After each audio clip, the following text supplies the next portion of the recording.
comment je favorise l'expression de ce besoin-là? Parce que je pense que Mm. c'est pas forcément évident. Il y a quand même un lien hiérarchique entre les deux. Mm. C'est-à-dire que si moi je suis un collaborateur, mon manager, in fine, on n'est pas à égalité dans l'entreprise. Donc ça peut être compliqué pour moi. Et le manager, parfois, il a l'impression de tout faire pour que les gens s'expriment.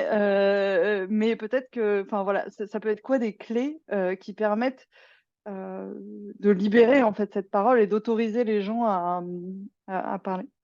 Bon, évidemment, la première chose qui me vient, c'est le recours à un tiers. Évidemment, ça peut être un médiateur, un coach, un psy, encore une fois. Mais il faut considérer que ces solutions d'externalisation pour libérer la parole, il faut vraiment qu'elles soient ponctuelles parce que c'est quand même le signe, à mon sens, hein, je rêve que nos métiers n'existent plus, hein, qu'on n'ait plus besoin de nous.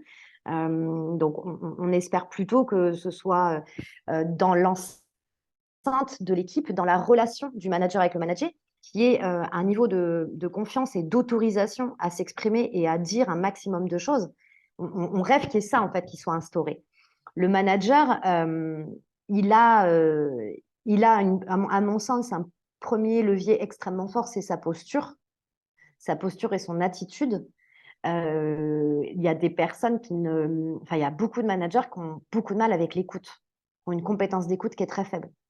On le voit dans les entretiens individuels, les entretiens pro. On le voit même dans les relations interpersonnelles du quotidien. On le voit dans les réunions d'équipe. C'est pas évident d'écouter. C'est une compétence extrêmement complexe, mais ça se travaille. Si tu as envie, tu la développes, hein, cette compétence. Il n'y a pas, y a pas de souci, n'importe qui. Donc, je crois que le manager, déjà, s'il veut pouvoir recueillir ce qui se passe pour le collaborateur, qui va bien et qui va pas bien, il faut déjà lui qu'il ait cette vraie faculté d'écoute, cette posture d'accueil. C'est-à-dire que je suis OK pour entendre comment tu vas, tout ce qui va bien et tout ce qui va pas bien.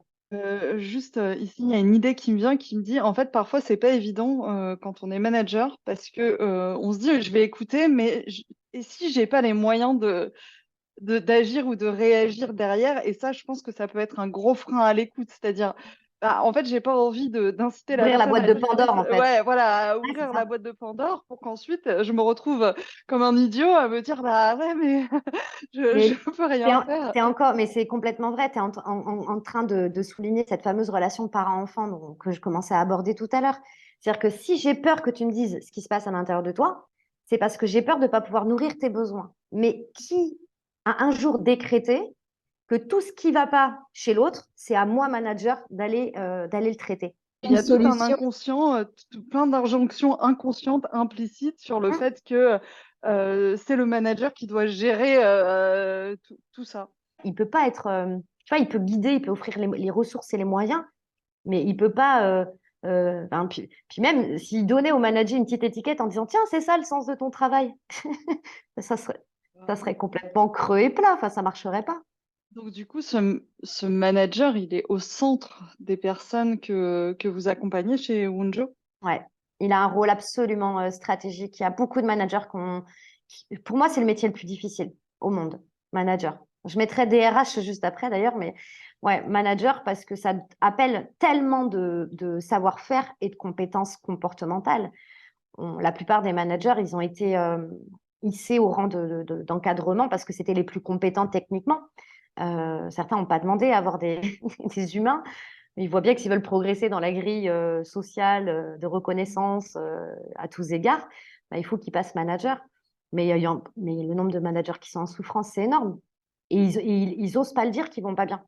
Parce que ça se fait pas. Ils doivent être les leaders, optimistes, engagés, exemplaires, quand même tout le monde. C'est comme les patrons, c'est les patrons de petites boîtes. Ils n'ont pas le droit.